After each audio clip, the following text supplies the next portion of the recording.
हमारे साथ में विजय कौशिक जी हैं जो कि कांग्रेस के नेता हैं, स्टूडियो में हमारे साथ जुड़ चुके हैं। इसके अलावा है विजय कौशिक जी, शुरुआत यही क्योंकि हरियाणा में तो 2/3 तक की सीधे दावेदारी थी और कांग्रेस मुख्यालय पे सुबह जलेबी बनना शुरू हो गया, मिठाइयां बंटना और नारेबाजी और जीत का जश्न की शुरुआत थी। स्थिति बड़ा अलग दिखाई पड़ रही है। आप तो खुद हरियाणा से आते हैं, क्या हो गया? देखिए, सबसे बड़ी बात मैं आपसे आज कहना चाहता हूं कि हम कांग्रेस के लोग जब जब अपने सिद्धांतों से भटके हैं, हमें उसके नुकसान उठाने पड़े हैं। हकीकत यह है कि इस विधानसभा चुनाव में हम रणनीतिक और कूटनीतिक रूप से फेल रहे हैं। हमें भाजपा को देखकर कुछ सबक लेने चाहिए थे कि उन्होंने अपने जिन विधायकों के खिलाफ एंटी इनकम्बेंसी का माहौल देखा, एक झटके में उनकी टिकट काट दी। लेकिन हमने क्या किया कि हमने एक सिद्धांत बनाया था कि जो 2 बार हारे हुए नेता हैं उनको हम टिकट नहीं देंगे। हमने अपने उस सिद्धांत को ही तोड़ दिया इस चुनाव में। और सबसे बड़ी बात यह है कि अगर हमारे नेताओं ने और कुछ ना भी सही, अगर दूरदर्शन को देखकर ही कोई रणनीति या कूटनीति बनाई होती तो निश्चित तौर पर आज दूरदर्शन का नाम आपने क्यों लिया? दूरदर्शन को देख के क्यों आपने कहा विजय भाई? मैं उसका कारण ये मानता हूं कि भाई आप अन्य चैनलों से बिल्कुल भिन्न हैं, तो कहीं ना कहीं जो सच्चाई है वो आपके यहाँ ज़्यादा दिखाई देती है जी। क्योंकि कोई हमारा पक्षधर हो सकता है, कोई विरोध में हो सकता है, लेकिन आज भी दूरदर्शन को लेकर एक थोड़ी मान्यता है कि भी बैलेंस तरीके से दूरदर्शन चलता है।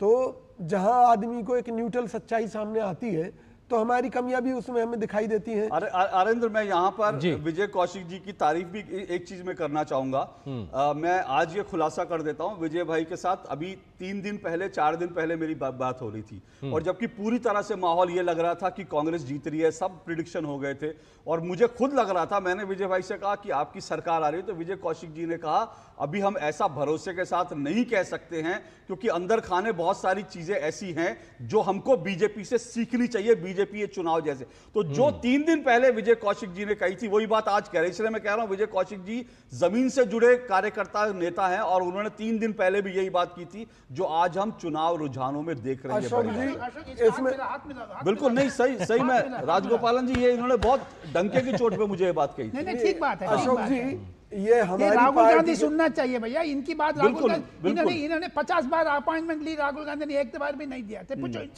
इनसे पूछो। अशोक जी, जो आप कह रहे हैं विजय कौशिक, जो मनोज यादव कह रहे हैं, ये एक बड़ी क्या फैक्टर है कि 10 साल तक बीजेपी का शासन रहा लेकिन करप्शन का मुद्दा, इस तरह के हरियाणा का कोई करप्शन का बड़ा मुद्दा आप बीजेपी के खिलाफ नहीं ला पाए, जबकि बीजेपी 10 साल पहले की दलालों की पार्टी थी और दामादों की पार्टी थी। बीजेपी वो जो मुद्दा उठाती रही वो कांग्रेस को क्या भारी पड़ा है?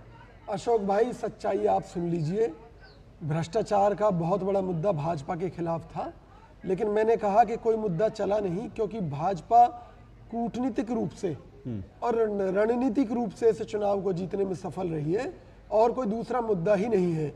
क्यों? क्योंकि जब हिंदू मुस्लिम की बात आई तो हिंदुओं ने भाजपा के पक्ष में मतदान किया, उन्होंने भ्रष्टाचार को नहीं देखा, उन्होंने और दूसरी समस्याओं को नहीं देखा। क्यों? क्योंकि जब जान बचाने की बात हो, जब ये पता हो कि भी मिनी पाकिस्तान के नाम पर या मुसलमान के नाम पर कांग्रेस उनके साथ, तो भ्रष्टाचार का मुद्दा आप लोग भी कहां उठा रहे थे? कौन सा आपने भ्रष्टाचार को लेकर कोई बड़ा इशू उठाया हरियाणा में? जी, आप रिकॉर्ड उठाकर देख लीजिए, स्मार्ट सिटी सबसे बड़ा घोटाला, हमने इस मुद्दे को खूब जोर शोर से उठाया। प्रॉपर्टी आईडी बहुत बड़ा घोटाला था, उसको हमने जोर शोर से उठाया। कूड़ा उठाने का ठेका चाइना की कंपनी को दिया जाना, खुद खट्टर द्वारा ये मानना कि वो हजारों करोड़ रुपए विकास के लिए देते हैं लेकिन कहां गायब हो जाता है, खुद भाजपा द्वारा भ्रष्टाचार को स्वीकार किए जाना, तमाम तरह के मुकदमे दर्ज होना और उनमें केवल अधिकारियों की गिरफ्तारी करके लीपापोती कर देना, बहुत बड़े मुद्दे थे लेकिन कोई मुद्दा नहीं चला। कारण ये था कि रणनीति और कूटनीति, इन्होंने देखा जहां एंटी इनकम्बेंसी है इनके विधायकों के खिलाफ, एक झटके में उनको साफ कर दिया। और हमने क्या किया? हमने ऐसे लोगों को टिकट। मनोज जी रिएक्ट कीजिए। मनोज जी, विजय भाई, देखिए, एक पुराना शेर है कि हमें तो अपनों ने मारा, गैरों में कहाँ दम था, हमारी कश्ती वहां डूबी जहां पानी कम था। सच्चाई ये है कि मुद्दे सारे रखे रह गए। अगर आपको याद हो तो हरियाणा कांग्रेस की 2 बार की विधायक रही, पूर्व संसदीय सचिव रही, कुमारी शारदा राठौर ने एक आरोप लगाया था कि चमड़ी और दमड़ी में बड़ा दम होता है। टिकट बंटने में उन्होंने सीधा कहा चमड़ी और हमारे कांग्रेस के राष्ट्रीय महासचिव केसी वेणुगोपाल पर यह आरोप लगा था कि चमड़ी और दमड़ी के चक्कर में उन्होंने टिकटों में गड़बड़ झाले किए हैं। सही मायने में तो मुख्यमंत्री के कई दावेदार थे, जिनमें चौधरी भूपेंद्र सिंह हुड्डा जी ने हरियाणा में कांग्रेस को जिताया है, लेकिन क्या और लोगों ने जिताया? हमारे एक नेता ने ब्राह्मणों के खिलाफ बयान दिया। आज कांग्रेस के अंदर ब्राह्मण, वैश्य और ठाकुरों की क्या स्थिति है? क्या अपर जाति के लोगों को राजनीति करने का कोई हक नहीं है कांग्रेस में? कांग्रेस की ये जो छवि बनी है मुस्लिम परस्त और दलितों की हम बात करते रहे, क्या किसी अन्य जाति के लोगों को हमने आगे बढ़ाने का कितना काम किया है? हमारे जयराम रमेश जी भाजपा के प्रोपेगेंडा का जवाब देने में कितने सफल रहे? क्या कभी कूटनीति को लेकर, रणनीति को लेकर कार्यकर्ताओं के साथ बैठकर राहुल गांधी जी ने कोई चर्चा की? क्या मल्लिकार्जुन खड़गे जी ने चर्चा की? तो कहीं ना कहीं ये सारी चीजें हमें जमीनी स्तर पर झेलनी पड़ी है, उनका नुकसान झेलना पड़ा है।